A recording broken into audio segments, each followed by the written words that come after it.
A very good day to Madam Sharina Binti Samsudin and fellow friends.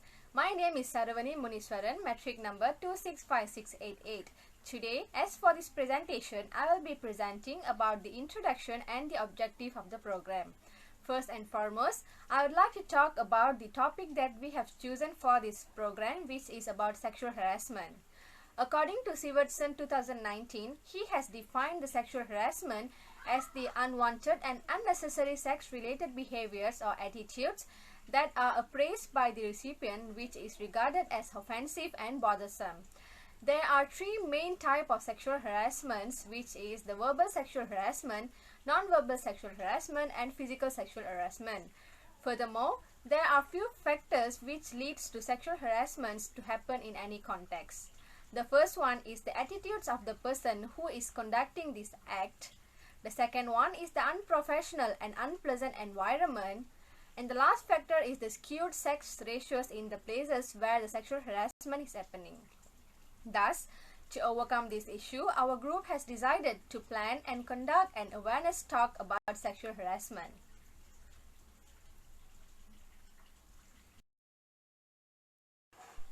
We have four objectives in conducting this program.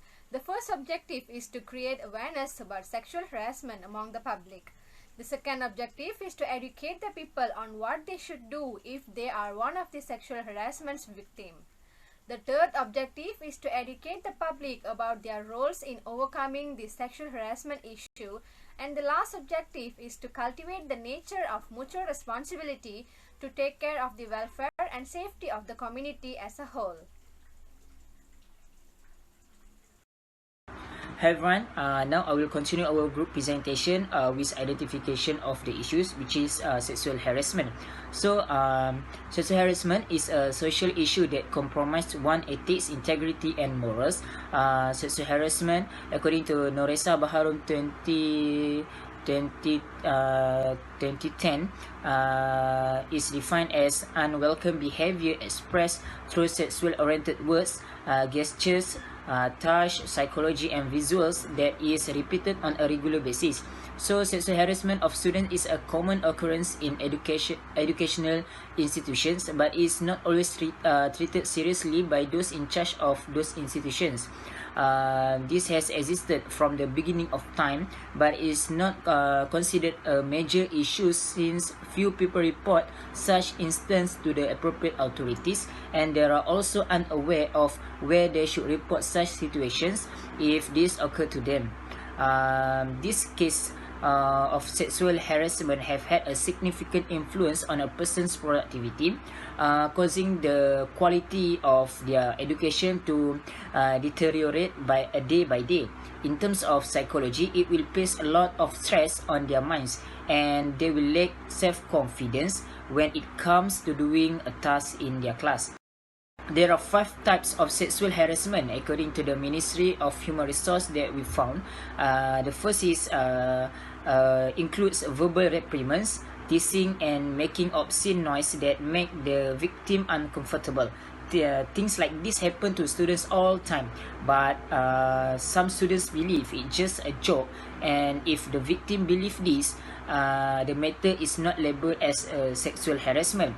However, if someone harasses other students and they feel uncomfortable and often feel threatened when close to the person, the matter can be classified as a verbal harassment, and the incident can be reported to the responsible party. The second type of harassment is signal, which occurs when a person sticks out his tongue and makes inappropriate tones such as seducing or eating food provocatively. Next, there is harassment in the form of visual harassment, in which the harasser shows openly obscene objects to the victim, such as drawing obscene objects, showing pornography videos to the victim, and showing private parts to the victim, causing the student to become incoherent and uncertain of direction as a result of mental stress. Furthermore, psychological disorders are one of the many types of sexual disorders that can occur. Because of the harassment, this individual frequently invites someone to go out with them, despite the fact that the individual's invitation has been rejected several times. The individual will continue to invite the student out until he or she agree, and may even force the student to engage in inappropriate behavior, such as flirting with him. So the latter is manifested in the form of a physical illness. Such harassment is evident when the perpetrator dares to make unwanted touches on the victim's body, such as patting the victim's body, rubbing the victim's body against the victim's body intentionally, hugging and kissing the victim, and performing extreme acts such as groping the victim. So we have found several factors that can lead to the sexual harassment, which is the first one is students today who are more vulnerable to pornography videos that can obtain from the internet. The world is getting more modern and more sophisticated day by day. All the information we want can be obtained so easily and quickly.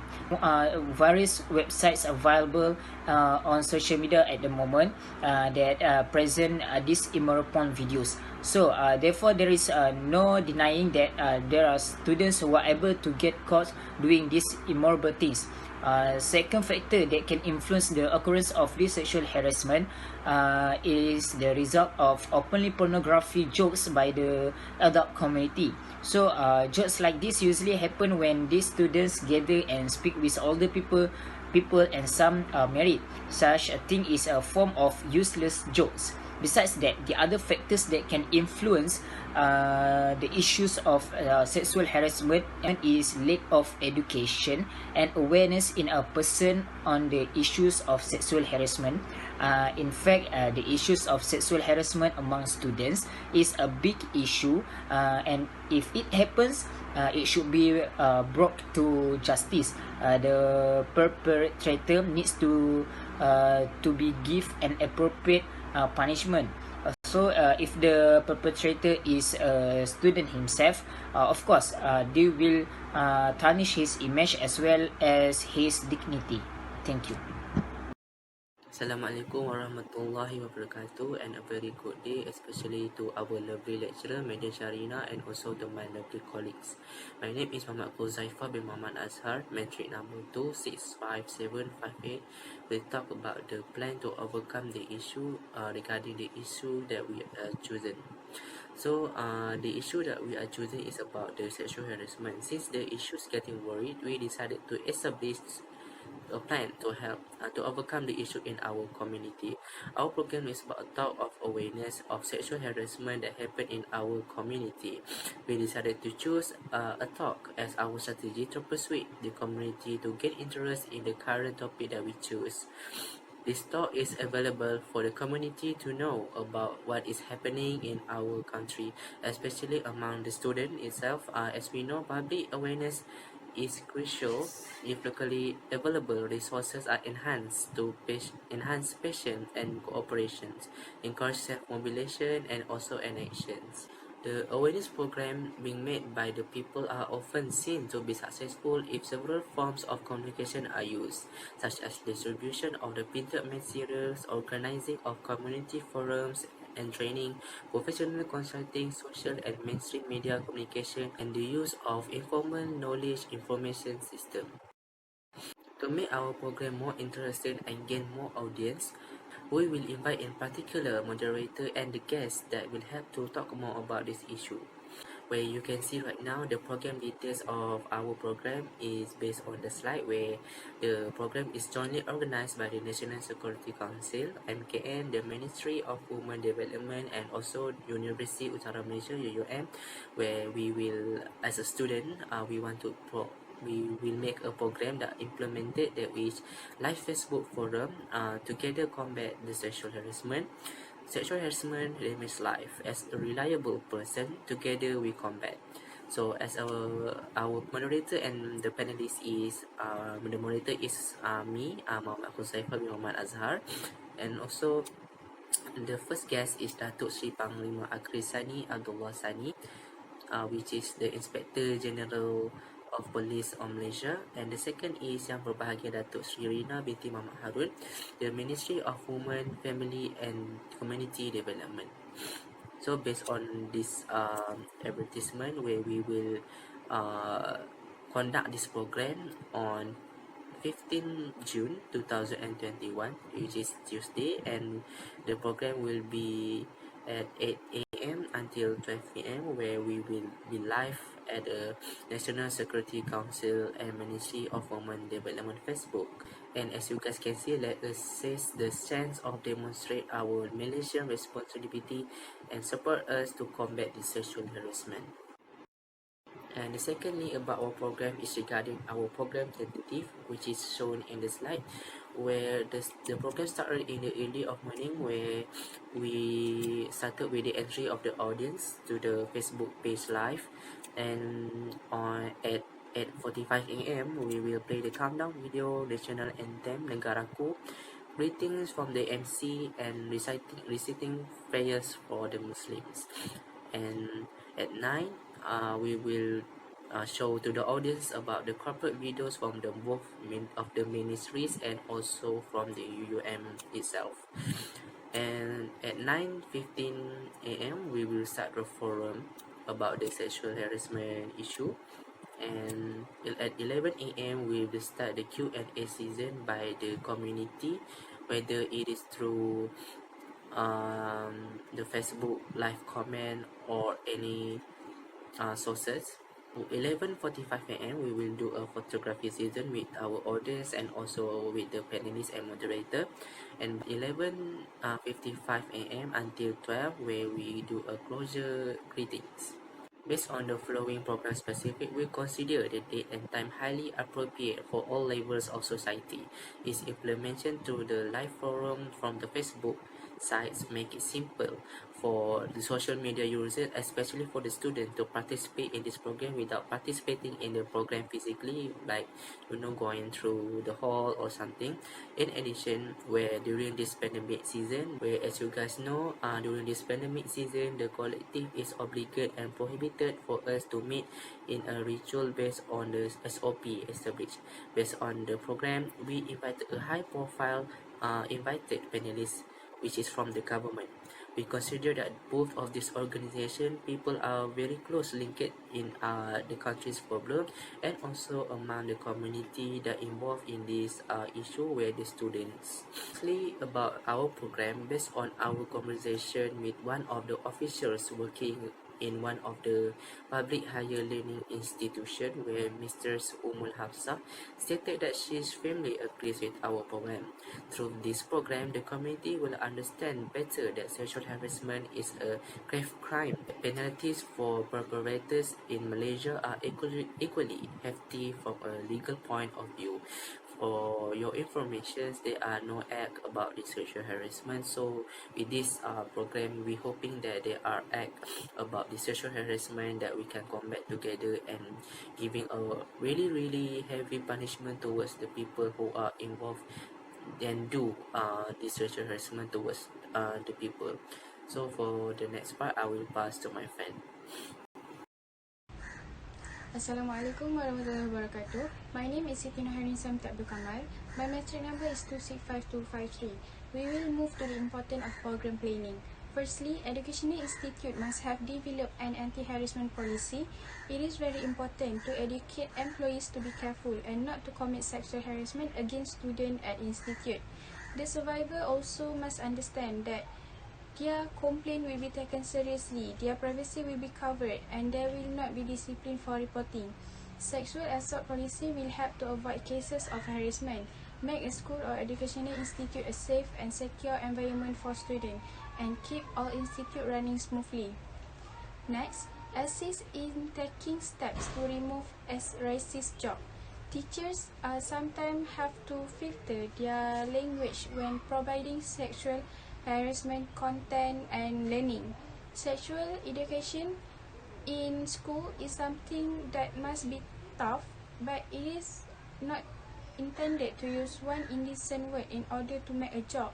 Educators' goal is to resolve and convey the value of understanding sexual assault for the student. No, sexual harassment is wrong. Lastly, teach students how to deal with sexual harassment. Students must learn to express themselves and set firm personal limits. Students also must realize that reporting occurrences of sexual harassment or assault to trusted adults is the only way to put an end to it. Family, friends, and experts who can assist them in overcoming the unpleasant events that have occurred in their life. Thank you, that's all from me. Assalamualaikum warahmatullahi wabarakatuh.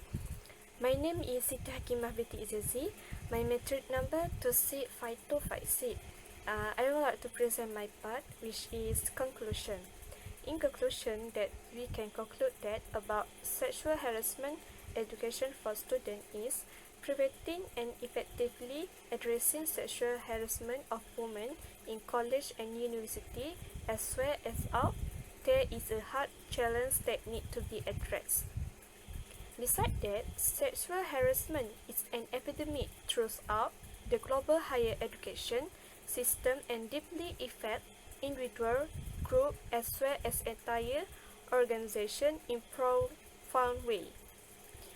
One of published research evidence indicates that the prevalence of sexual harassment among students has been reported by sexual harassment is an illegal and unethical practice, and this is a problem for many educational institutions as university and also at organization. The best way to address this is to immediately report all forms of sexual harassment in accordance with the chain of commands. All institutions of higher learning need to uphold strict measures and policy related to place of study relation for students at university and college. Besides that, to prevent sexual harassment, institutions at college and university or workplace need to create a diversity, inclusive and respectful environment. Therefore, sexual harassment need to be addressed urgently because it causes a lot of problems in person lives, which is tend to not know what is and result women not feeling safe and uncomfortable around men. That's all from me. Thank you.